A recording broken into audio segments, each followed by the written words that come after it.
Good afternoon, everybody. So it is Saturday afternoon, and I apologize this wasn't up a little bit sooner, but I had some stuff that I had to get done yesterday. So this will be up here. It's 2:30 now. It'll be up here probably within the next 10 minutes or so. So today we're going to be covering graphing linear equations. Last Monday, you should remember that we covered slope-intercept form, and we kind of went through the parts of slope-intercept form and all that that entailed. Now I'm going to teach you how to actually use that to graph a linear equation. So just real quick reminder, you have slope-intercept form is y equals mx plus b. The m right here, the m is rise over run, which we know is the y over the x. Okay, so whatever the top number is, that's our y value. Whatever the bottom number is, that's how much it's going to affect our x value.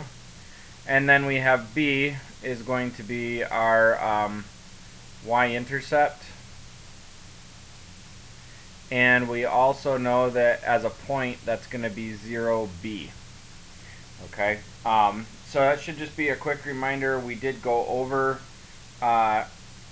slope-intercept form already last weekend. So let's go ahead and let's look at number one. Example number one, it says y equals 2x plus 1.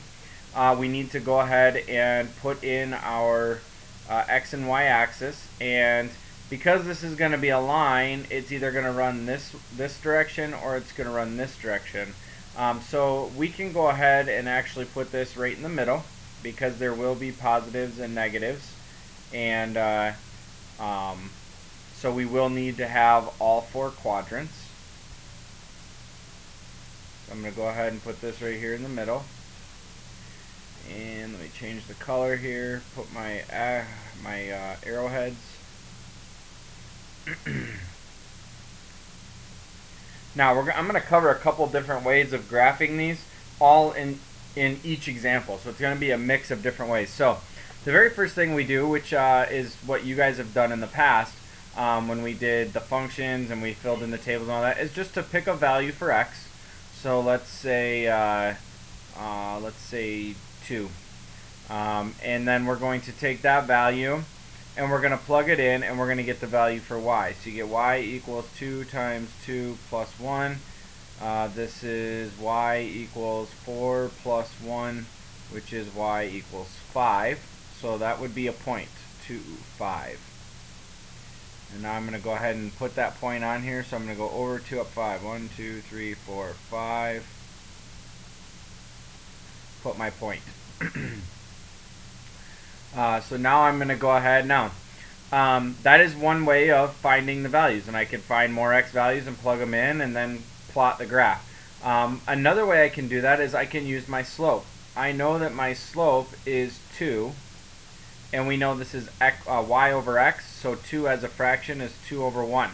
So I'm going to go up 2 and right 1, because I'm going to go 2 positive and right positive, or excuse me, 2 positive up, because that's on the y, and then the 1 affects the x, so I'm going to go 1 to the right. So I'm going to go, let me go ahead and get this back up again. I'm going to go 2 on the y. I'm going to start at this point right here, and I'm going to go up 2, and I'm going to go right 1, and this will give me another point on my graph. Okay, that point then is going to be the point 3, and 1, 2, 3, 4, 5, 6, 7, 3, 7. And you can always check it and make sure you did it correct. Okay. Now, another one would be to find the y-intercept. Okay, and we know that the y-intercept is 1, so that's going to be, remember, it's 0b, so it's going to be 0, 1. That'll be another one of our points. We're going to go ahead and graph that one, 0, 1 right here. And then for the last one, I'm going to show you another way of using the slope. So let's say that we ran out of space to go up, and we wanted to go down, because we can tell that this line is going to go this direction, which means there's going to be more points down here in this third quadrant. So instead of going up 2, I'm going to work backwards. So I'll go down 2, and I'm going to go left 1 instead of right 1, which will give me this point right here. Let's go ahead and find out what that is. So that's going to be, it's going to be -1 and down 1. So this is going to be my value is -1, -1. My table's all filled in. Now we can go ahead and graph the line. And you're just going to connect the dots using a ruler. And please do me a favor, please use a ruler. There should be no reason why you're not using a ruler to do these. I don't want, you know, crooked lines. I want lines to be straight, since they are supposed to be straight in the first place. So, okay. And actually, let's see if I can fix that just a little bit. There we go. And let's move this one just a little bit. Okay, and it does look like my points might be not quite right in the center spot, but that'll work. Okay. So, and you can also tell that if I would have picked the number 1, it would have been 1, 3, and that would have given me another point right here. So this is the equation of my line y equals, excuse me, this is the graph of my line y equals 2x plus 1. Okay. So going to example number 2, this is actually what we worked with last week, was the converting from slope-intercept form to standard form, giving the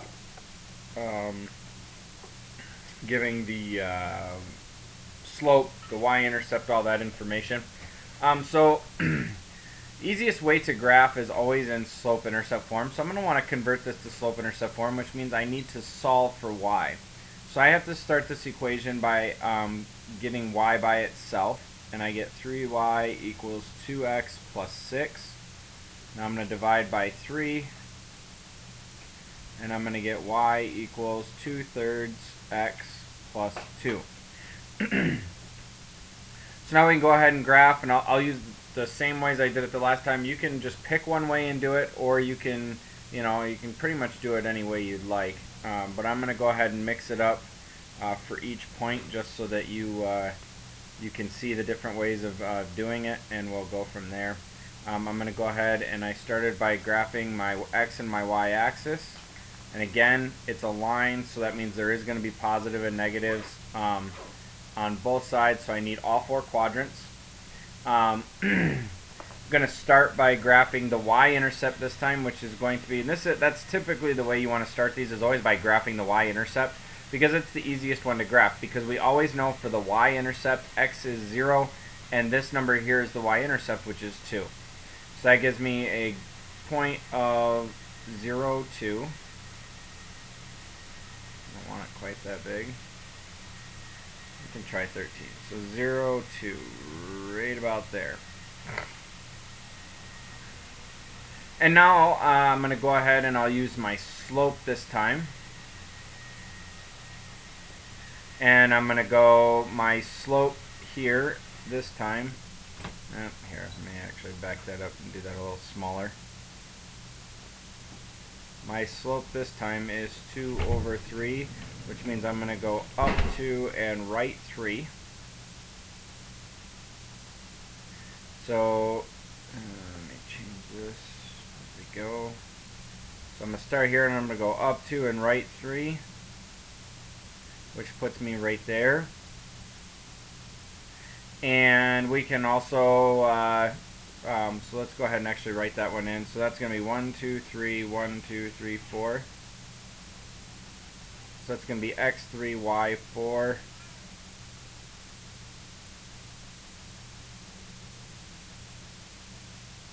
And now let's go ahead and let's practice by plugging one in.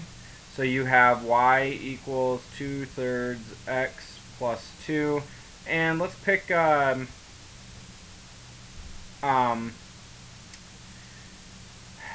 let's see, what would be an easy one? Okay, so we talked about this actually brings up a very good point.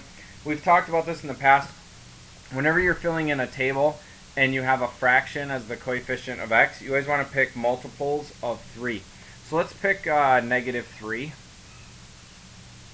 and we're going to plug that in. So I get y equals negative, or excuse me, we get y equals 2/3 times negative 3 plus 2. This is going to cancel, and I get y equals 2 times negative 1 plus 2, which is y equals 2 times negative 1 is negative 2 plus 2, and that gives me y equals 0. So I'd have negative 3, 0. This is what we're gonna this is what we're gonna know actually as our x-intercept, negative 3, 0, because this is the point where the graph is gonna cross the x-axis. And from here, let's go ahead and use the slope again to find another point. So now we're gonna go down 2 and right 3, 1, 2, 3, which is gonna put me right there. And now you're gonna go ahead and you're gonna connect your points with a line. And let me extend it out the other side.